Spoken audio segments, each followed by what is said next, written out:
Much for the kind introduction. So the title of my talk is Best of Both Worlds, and we're using a mixed approach between 2D displays and mixed reality headsets. So this work was motivated by data and by domain scientists in both like the HDEN and HubMap consortium. And so I want to very quickly show you some of this data to get you excited about the topic. So very recently, researchers have moved more towards 3D data sets. So it's very challenging to get these. And you can see in these data sizes, they're also quite large. So here, for example, the first is already like 20 gigabyte. It's only 13 channels and also very thin. So we have some other data sets which are more in the cuboid range, but you see like already 233 gigabytes. So they're really large and people have a very hard time to visualize them and the challenge to work with them. And further data set, which is also about the kidney. So you see this is a kind of very small area where we see glomeruli, which is the filtration unit in the kidney. And then we also have a larger view on a similar area, and all those like little violet dots are again glomeruli. So you can see we have to work with various scales within the body, and then with very large data sets, a lot of channels, and it's very challenging to work with these. We're very fortunate that with the group I'm currently working with, Neil Scaleborg being the PI, we're embedded in those consortia, for example, the HubMap consortium, and we're also in a mixed meeting where the HDEN consortium was also there. So we had like direct access to those biologists to create these data sets, and they told us what their challenges are. And so we had the opportunity to face it together with them and target our approach towards them. So there are diverse approaches for data generation when you think about 3D images. So some deliver the 3D image directly, for example, light sheet microscopy, but for some we have to slice up these samples and then afterwards need to co-register them back to then result in a 3D volume. And for some, it can even be that in between you have a different modality. It's hard to see, it's those gray slices. So you need to take them out and then stitch the other ones together. And in all of those steps, also errors can occur that then in the end result in worse outcomes. So one example of such a 3D imaging data set is what you've just seen before. So that's a part of the kidney. All these like spherical structures in violet are glomeruli, so they're filtrating our blood. And in blue, you see the nerves innervating these. And then you have these tubular structures that go from up to down. That's the ducts, the collecting ducts. So the glomeruli filter the blood, and everything that shouldn't be in there is then filtrated out, going into the ducts and going to the bladder and out of the body. So that's one of those data sets. And what can you do with these data sets now? After you got the 3D thing, you register, you come up with a kind of raw volume, or we also talk about a point cloud. And in the Atlas world, you could say these are now biomarkers. But these alone are very hard to investigate. So what you need as a next step is the so-called segmentation. So you want to go in this data set and identify the entities you actually want to analyze. And then we can talk about functional tissue units, for example. So it's again those glomeruli I mentioned before. And when we bring those two together, you actually have graspable entities in this data set that you can then use to probe the data, analyze the data, and also think about relationships. So I talked before nerves. So in the beginning of this video, you were able to see the nerves, and then we can see how those glomeruli interact with them. Now, if we combine this volumetric data plus segmentation, we can also have derived data from these segmentations. And of all this together, we now introduce the term 3D tissue maps. And those we actually want to analyze, and these can then help us to understand better how biology works. So the collaborators, the biologists, looked towards software and wanted to understand what they can now use to do this analysis. And there are some commercial software out there, for example, from SAIS and Oxford Instruments.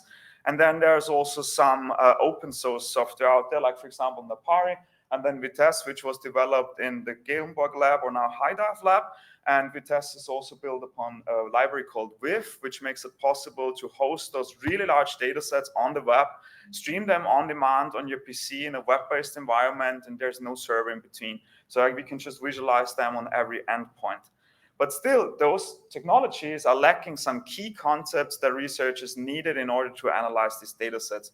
And that's why I want to introduce now the challenges we're facing. So when you think about these two data sets, you see some subtle differences, but I can tell you actually the bottom one is in 3D and the top one is in 2D. It's very hard to tell in this screen because what happens is like we look at the 2D interface and I want to show you 3D data. So that's already an abstraction, right? It's not natural. In 3D, I would assume like if I have something in my hand in 3D, I can see it also in 3D because we have two eyes, so that means we have stereoscopic vision, and it's very apparent that it's 3D. On the 2D screen, it's not. So that's the first challenge.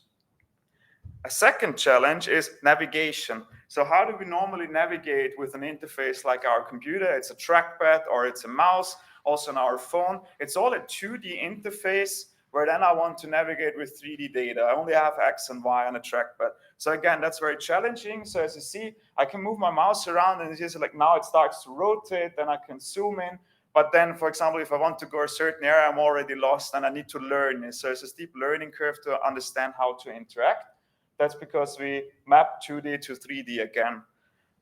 Furthermore, selection is also challenging. So for example, here you see I can move with my mouse throughout these glomeruli, but at some point occlusion happens and I don't have a really hard time actually selecting something of interest.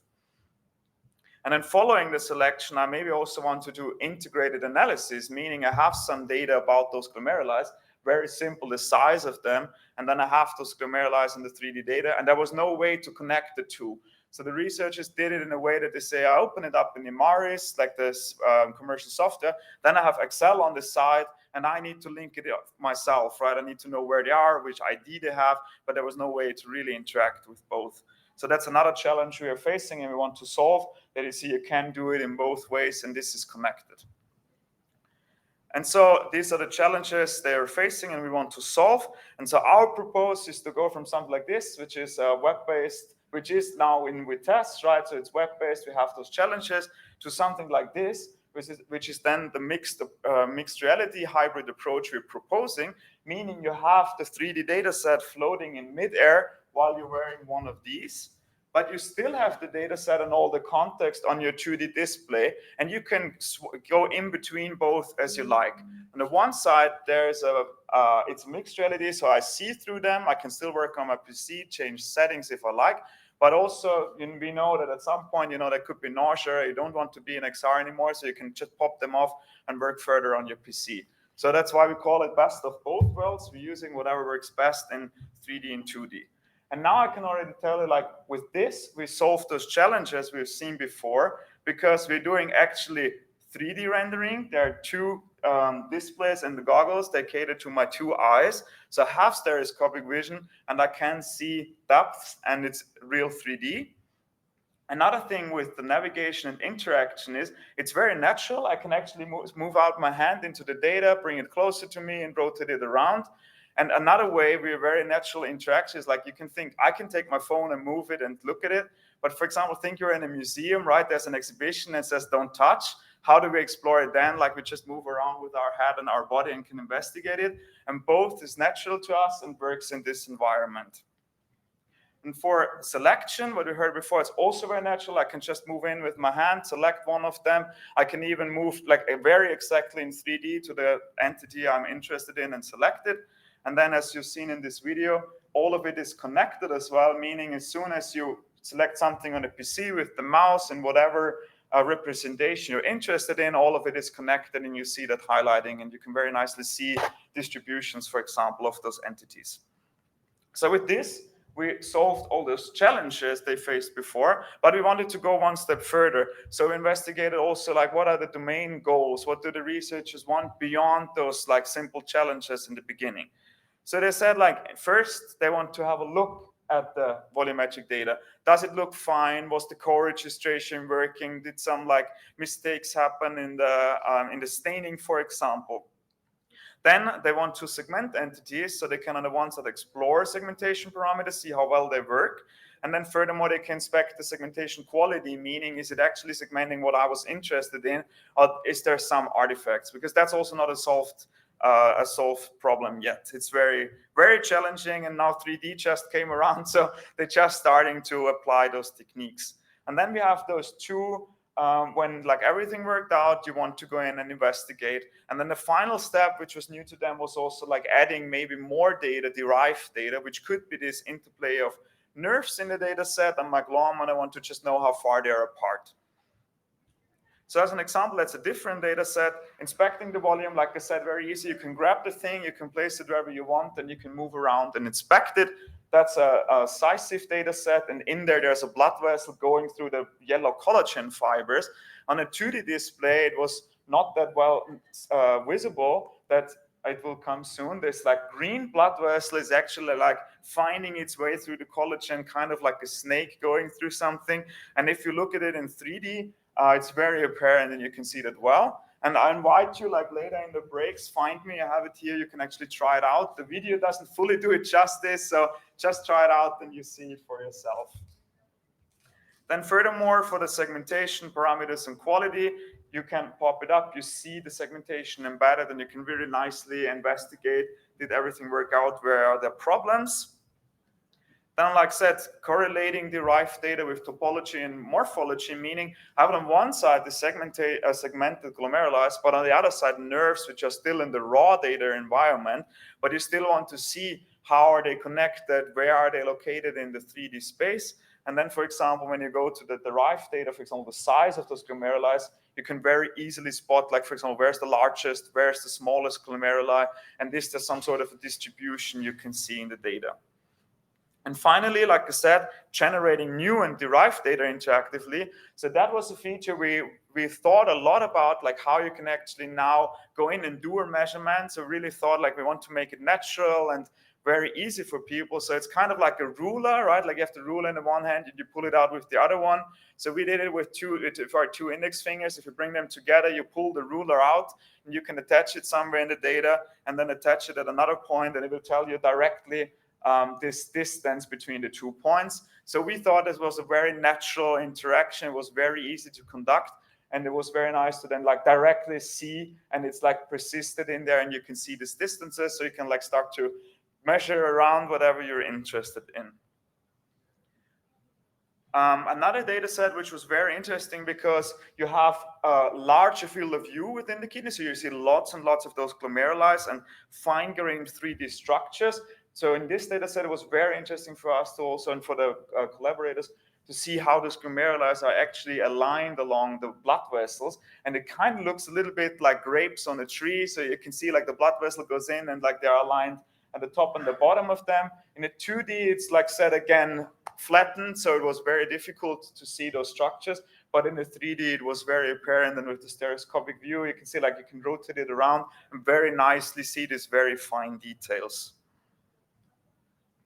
So how does this actually work? How did we do this? So our primarily goal in this was to limit the friction and the barriers for people to go into this. So we decided to do it all web-based. So there's no application you need to install. You can use it right away. So you get this goggles shipped, you connect them to your Wi-Fi, and you're good to go. So there's one web browser and the mixed reality headset and the web browser on your 2D display on your PC. Those two are communicating with each other, and that's how the magic works here. And the cool thing is with a standard called WebXR, we actually can use the same code that runs on your PC and at the goggles, so we don't even have to like alter anything. It just runs out of the box. And then you have, for example, those channel settings and bar charts on the 2D world.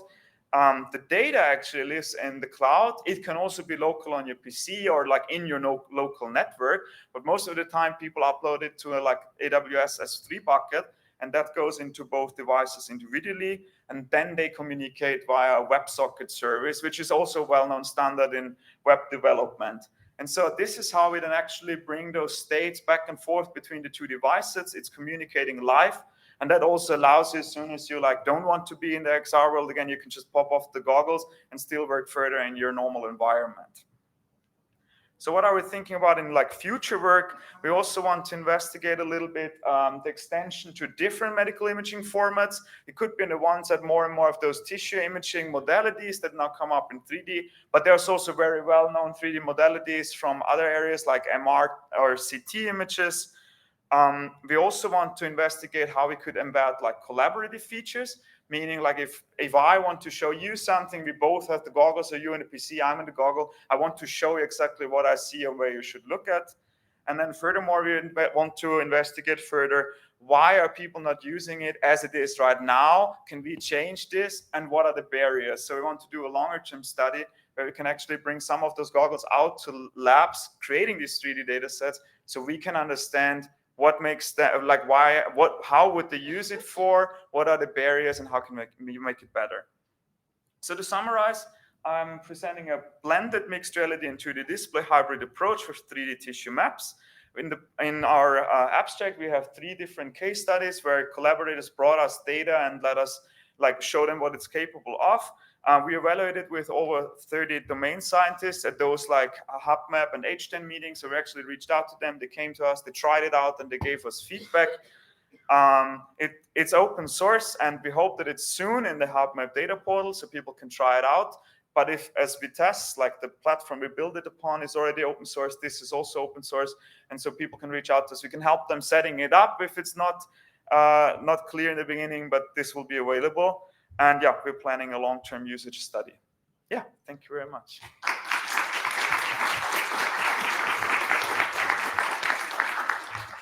Thank you very much, Eric.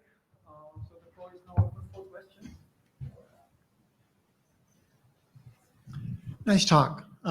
So we're also involved in a lot of work. I don't know if you are familiar with Chimera X. So that's our group. One of the things we found in our AR environment when we're using goggles is that the camera resolution is just not good enough. And in order to take advantage of the mixed reality, when I want to use my 2D display, I have to take off my goggles. Yeah. Have you seen the same thing, or are you using different goggles than we are, or how are you solving that problem? Yeah, so we started out with the MetaQuest Pro. So with that one, it was not good enough. But now with the latest changes with the MetaQuest 3, like the newest software, we really see like a standard display, 24-inch is good enough to actually read things and to still interact with the PC.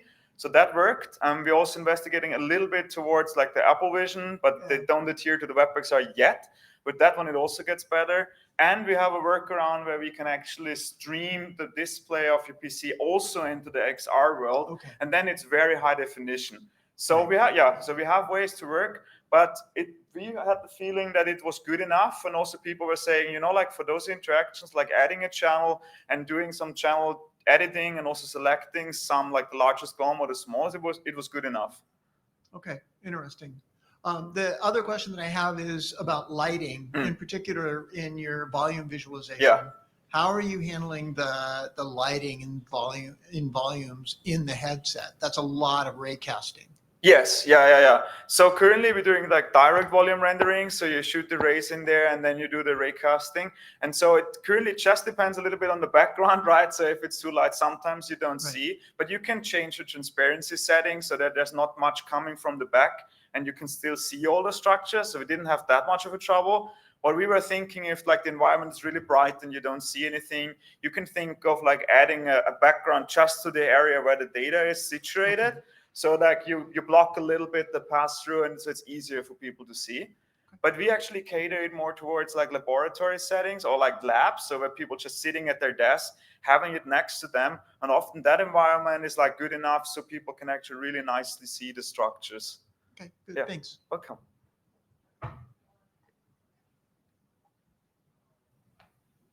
Very nice talk. So in the starting, you mentioned that these volumetric images are like 200 GBs and 300 GBs.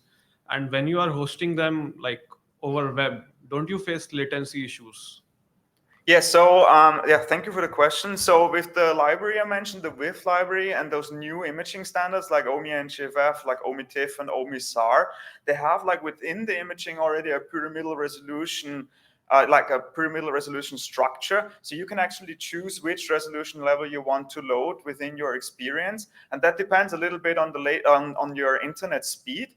So for example, if I'm in the lab and I'm like plugged in to the network, I can actually load like 1 GB per channel, very fine, it's fast.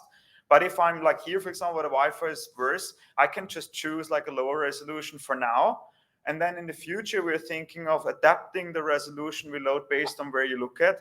So it could be like finer grain details in small areas. I can load the best resolution I have. But if I just want an overview and a glance of the data, I can actually use a lower resolution to do that. Yeah.